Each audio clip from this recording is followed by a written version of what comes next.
2028 সালের মধ্যে 4 থেকে 6,000 কর্মী ছাঁটাইয়ের পরিকল্পনা করছে আমেরিকান প্রযুক্তি সংস্থা এইচপি। কৃত্রিম বুদ্ধিমত্তার মাধ্যমে দ্রুত পণ্যের উন্নয়ন সহ বেশ কিছু বিষয় মাথায় রেখে এমন পদক্ষেপ নিয়েছে কোম্পানিটি।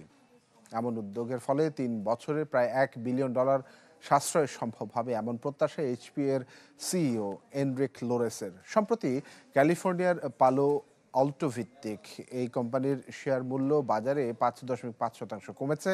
পূর্ব ঘোষণা অনুযায়ী চলতি বছরের ফেব্রুয়ারিতে 1 থেকে 2,000 কর্মী ছাঁটাই করেছে এইচপি।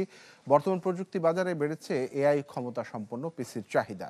বিশ্লেষকদের মতে ডেটা সেন্টারের চাহিদা বাড়ার কারণে বাড়তে পারে মেমোরি চিপের দাম, যা এইচপি, ডেল কিংবা এসআর এর মতো কোম্পানির খরচ ও মুনাফায় প্রভাব ফেলবে।